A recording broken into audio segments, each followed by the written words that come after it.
The area became known by the ship crews as Coffs Harbour, and they often sheltered there. From the mid-1800s, many settlers were arriving on the New England, the Clarence Valley and the Bellingham River areas. Coffs Harbour was overlooked because of the high mountains, and it was completely bypassed. Coffs Creek is quite large considering its closeness to the sea and the small catchment area. The mouth is free of obstacles and cedar logs could easily be floated through it. The Coffs Creek winds its way towards the mountains, but it narrows where the highway crosses it.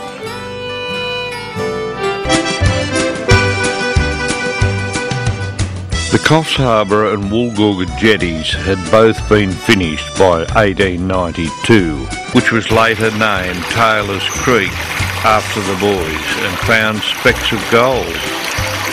They checked every 30 metres or so and found the gold pieces had increased. Bats, they seemed to fly right at your face.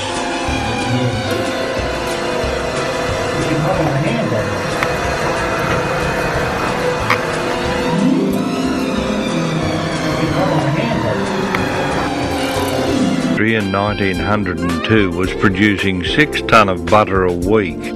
Tom Martin had left the hotel but took it back over and built a 2-storey hotel in 1909. Jetty was a hub of activity, especially Harbour Road.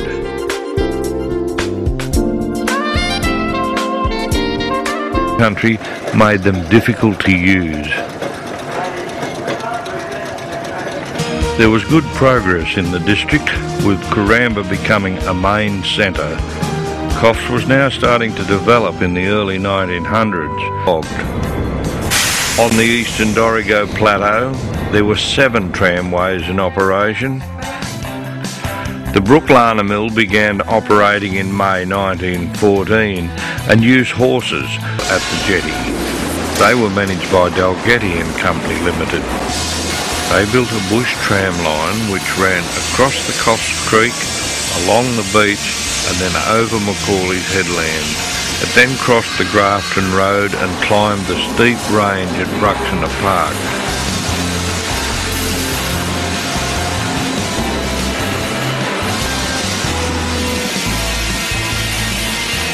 They brought in a powerful Shay locomotive. Every country farm had a horse. The first horses to come to Australia were 2 stallions. 3 weeks after the terrible jetty fire, the BAT mill, which wasn't being worked at the time, was completely burnt down. In Coffs Harbour, there were people singing in the streets, and a public holiday was proclaimed. Balls were held as each party arrived back home. This was mixed with sorrow and sadness for those who were not going to return and for their families.